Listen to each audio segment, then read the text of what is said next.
Okay, so hello everybody, and welcome to Students for Political Engagement's interview with Councillor Godwin Chan. So we're here to support political engagement for students in Richmond Hill and for all people. And so, yeah, Matthew, you want to ask the first question? Of course. So I think to begin on a light note, so after living in Richmond Hill for a lot of years, what has been your most favorite thing about our city? Most favorite part or most favorite place? Sorry, I can't hear that clearly. I guess most favorite part. Most favorite, sorry, I still don't get, I'm sorry. I have a long day. My apologies. Your favorite part of Richmond Hill? I'm so truly sorry. You know what? Can I say I'm more than one? Sure. I'll tell you why. I tell you why. The one I really enjoy is that one is in the area I have the privilege to represent 15 years. It's called Ward 6, primarily southeast quadrant of Richmond Hill. There's a park called David Hamilton Park. And the reason I really mention it about is the favorite locally, because it's right in the area I just mentioned about. I have the privilege to represent 15 years. The other thing too is we just undergone a major renovation, and it's very nice. It has a 4 seasons theme, like, you know, summer, remember summer? And then fall, winter, and spring. And also have all kinds of attractions, including, I believe for the first time, that because I really advocated for it, to have outdoor exercise equipment.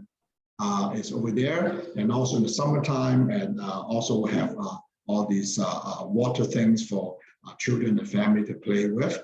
And I believe that probably one of the few, if not the first, outdoor table tennis table.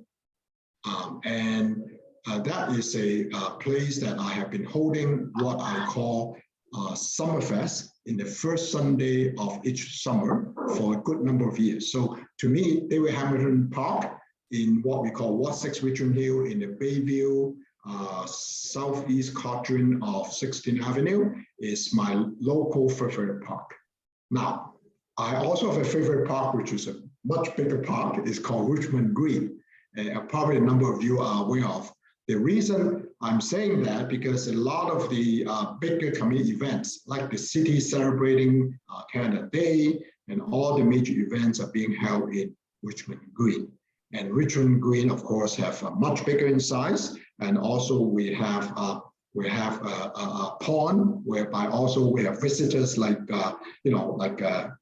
Canadian geese, and also a lot of other different varieties of plants and so ever, and also with tennis courts, as well as the baseball diamonds in a much larger place, whereby community members I've seen in the summertime also come for get together, barbecue, things of that nature. So I guess I did say I have a local favorite park and also a citywide favorite park. I hope I answer your questions. Yeah, that was great. So onto a question more about your policy as mayor. Housing prices have increased exponentially over the past decade, which is making it harder for younger generations to stay in Richmond Hill or move into Richmond Hill and start a business. It is an impactful problem that requires, a multifaceted solution. So how do you plan to resolve this if elected as mayor? Yes, I think that's, as you said, thank you for the question, by the way, Michelle. And it is you mentioned the word multifaceted. Absolutely right. To try to pretend the mayor or one city like Richmond can solve all these issues is probably a little bit unrealistic. But having said that, it's important. The mayor, as the leader of a city of 220,000 people, should take the leadership to really advocate for the policies, not only just within the city, but advances the interests of the city, particularly for youth, such as affordable housing, such as how to empower youth to get engaged.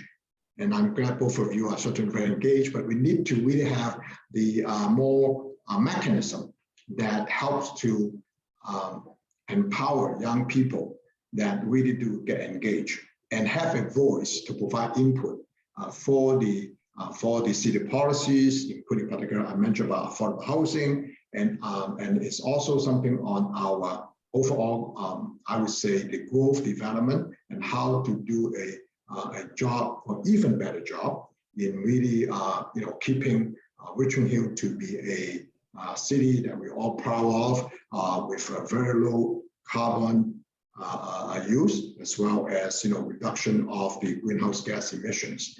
Specifically, I propose to have a roundtable with elected as mayor to involve the different levels of government, federal, provincial, and York region, and the particular industry, whether it's from the green technology, whether it's from the development industry, and the various business organization, community groups, and also social services organizations such as Social Planning Council of York Region and United Way, and get together in really looking at how within the city, within the system, I mentioned about we need cooperation, collaboration from all parties, but how can we maximize within this system to help Richmond Hill under the leadership of council and the mayor to develop some tools or solution that help to address the issues that we're talking about, multifaceted, whether it's addressing to help young people to get into more affordable housing,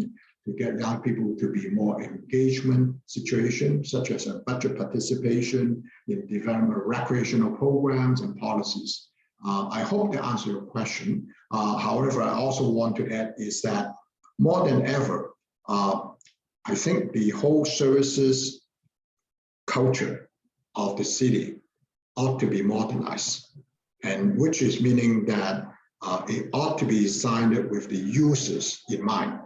Some people call it user experience, because it's not that I'm sitting behind a desk or behind a telephone to think about what I develop for you. It should be that you tell me what are you expecting, and that's why one of the things that I propose, and you are welcome to go to my website, votechan.ca.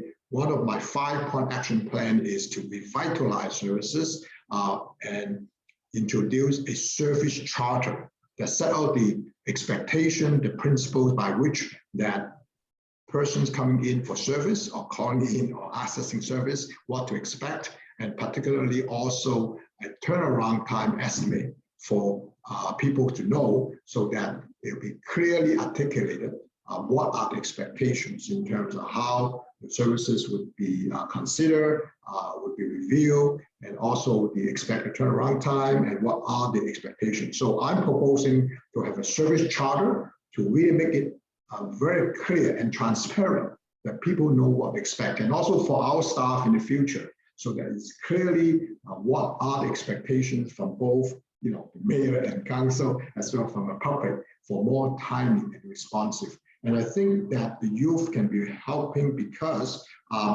particularly, I'm looking at more, how I put it, effective use of digital or other tools that I'm sure that you all are more attuned than some of the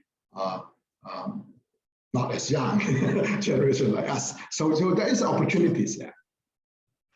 Thank you.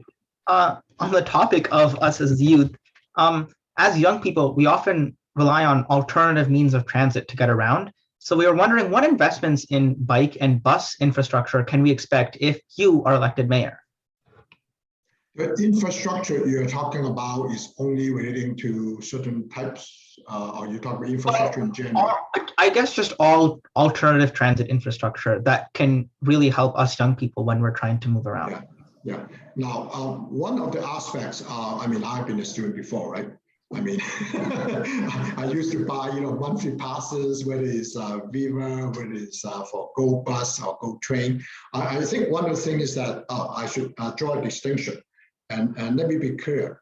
Transportation is actually not under the control, so to speak, of the city of Richmond Hill. It's actually under the York region.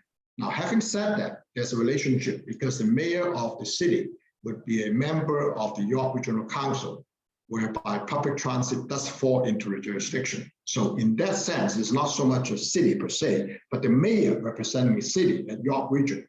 And I will be given the opportunity, I will push for or advocate for, both for students as well as for seniors, specific about in terms of One is the busing schedule, because for students, presumably if you go to high school or colleges, there are certain times during the day that you probably in need of that services more than other times. And for seniors, that may be other times, not so much maybe the time you are going to school or university. So both of that would have to be looked at the York region level. That's what I'm saying. And also the mayor of the city of Richmond Hill will be also a member of the board on this organization called York Region Rapid Transit Corporation. This might not be commonly known facts, but this organization I just mentioned, imagine it's like TTC in City of Toronto. So I will exercise my position as the Richmond Hill representative on this board to advocate strongly, to really look into, I just mentioned, the particular scheduling that would be suitable for students and other ages such as senior. The other thing to consider is that I hear quite often is not everybody lives close to the bus road. So how do you take it from the area I live in to the major street where I can go on a bus? I think that's something that I could give credit to a corporation at the York Region Transit. They're moving in that direction. It's something called on-demand service, meaning that at certain particular time that we know that is that particular need, more, let's say, from certain particular area in the subdivision that would have the need to take whether students or other passengers to the major route to streets to take the other public transit. I think those should be really having using a mapping or more control of collection of data and work it out how we can do it efficiently. But I do see that it's important because you need to make it easier for people to leave the car at home and not to bother with the parents or adults to take you to there.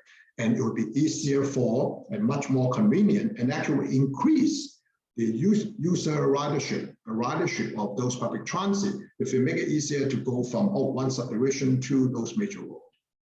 But obviously it would have to be looked at and maybe only at a periodic time. But anything that moving in that direction, I honestly feel would be improvement over what we have now. Thank you. Okay, I think Matthew now has a question for you. Yes. Oh, okay. So continuing on the topic of young people, you mentioned a lot of times that you think that engagement is very important in politics. So why do you think specifically that young people should be very engaged in municipal politics? And what do you like to say to young people who are thinking of getting into politics as well? Well, you probably have heard that before, and all of you young people, including my children, you are the future, right? You heard that before. But you know, I sincerely mean it because I think that in order to get more civic participation, that the particularly young age would be the place to stay. I still remember, I have been doing it before COVID, is to go to grade 5, civic education. And I will share with the students younger than you about, you know, what municipal council doing? What's a day of council like?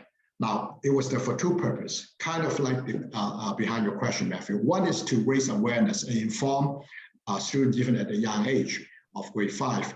Oh, what the mayor, or what the council, what the city government is doing, right? So raise the awareness and knowledge. And second is precisely what you said, like help to kind of sow the seed at that young age. Oh, maybe that's interesting. That's the day how a councillor spent. Maybe one day I want to be, you know, in addition, want to be a teacher, accounting, whatever. Maybe I should think about being a councillor for the day or councillor forever and a mayor. And I think it's important because I, as a father, I see because you are all younger generation our future. And we like to have a younger generation who is interested in getting involved in civic participation, because you are our future in the sense that also our young generation are particularly in school and they are really on the lead in terms of all these things up and coming, particularly in the use of, I mentioned earlier, digital tools, artificial intelligence, and all these other advances, technological advances that you all are more accustomed to, some of us who are the older adults, and to be able to apply to increase efficiency for the city government or for all our organizations. So that's a plus that the value the youth can contribute to. And in fact, Richmond Hill have a youth advisory council, and I encourage, if you haven't heard about, haven't been involved, and as future mayor, if people will give me the confidence and elect me to that position, I would like to really have the youth advisory council perhaps do in Richmond Hill at least once a year, not like those annual UN kind of mock session. Do it like an annual, pretending you're all mayor, councillors or this, and do an annual mock session. You must have heard like something like doing like a UN or something, right? I would encourage to have an annual a council-like kind of session, whereby then you have young people taking their turns, right, to be the mayor for that particular session, and so on. So that would give the individuals the more deeper interest in terms of, oh, that sounds like increase awareness, develop interest. Plus, it also then the young people know, not just the older adults said, oh yeah, this is important, but you will sense how important it is, because if you are put even on a similar situation, oh, as a mayor, oh, I didn't know we have to make a decision that might be impacted on so much $1 million, or impact on whether in fact I would get that on-demand bus pick me up from the subdivision that I'm referring to. So people can relate to the relevance. We're not talking about something in the blue air. You know, this is relevant. And you might have heard the term called all politics are local, right? And this is a local, real thing, because civic politics, I should say politics, civic matters are things like everything about our day-to-day lives. You turn on the water in the tap, you know, to have water, brush your teeth or whatever, or to drink. Municipalities are responsible for clean water, even though the standards are set by the province. But we are the one local level deliver, ensuring the safety. When you walk out of your place, ensuring the roads are in good repair, particularly in winter times, the snows are plowed, and at the end of the day, and depending on your type of housing, the trash collection is being taken care of, right? And then talk about transit, right? Even though it's not a local level, but still at the York region, which is the mayor would have, I mentioned about responsibility sitting on the York Regional Council, and also about planning, about, you know, talking about, you know, where different types of housing should be built, and how to also arrange a range of housing choices, kind of relating to that, right? So other than the thing is that what we eat, that is not the city to regulate, or to a certain extent, York Regional Public Health, they also look into that and showing that. So all I'm trying to say is important for young people to realize that that the decisions of policy in local government actually affects day-to-day lives. And that's why it's important for the future generation like all of you to get engaged, involved. And one day after you try that, maybe at least an annual model council session, perhaps one of you or most of you or all of you would be putting yourself forward and participate in this kind of process. Yes, thank you for your answer. So our next question is, there are obviously a lot of candidates running for mayor. And what do you think is something that makes you stand out from all of the other candidates in this race? Okay, I would only say that I'm the longest serving candidate on council among the candidates. I have served 15 continuous years. In addition to that, I also have been on a leadership positions on council for the last 15 years, being the chair of Economic Development Committee. In that capacity, in the past year, I worked with former Mayor Barrow to meet with the representative of Amazon and a landowner. And you probably all know now, Amazon is establishing a center, delivery center in Richmond Hill, and bring over 400 local jobs. And also, also chair of a Recover Richmond Task Force, which is set up to work with all levels of government, business organizations, to try to help businesses, particularly small business, in the first phase of pandemic, how to adapt to the new realities. And I'm also the chair of the David Dunham Observatory Park. I hope you heard about the DDO we call, which is now we're going to have 111 acres to be our future park. I'm chairing the steering committee and work with committee members to try to steer implementation of initiatives we developed in the master plan. Okay, and I take pride also that champion for the Young Subway extension, even since 2007-08, when I first became a councillor, and working on initiating a group called Young North Group, which is to connect with the councillors in Markham and Vaughan on the Young Corridor. So collectively, from one voice, become more voices to amplify, to lobby for the support. And I'm currently advocating for the age-friendly community for active living for seniors.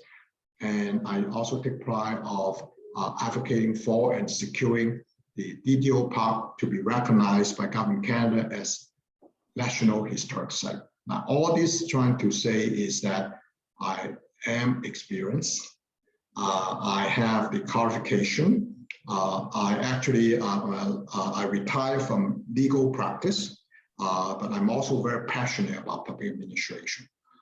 That's why I actually also earned a master's degree in public administration from Harvard University.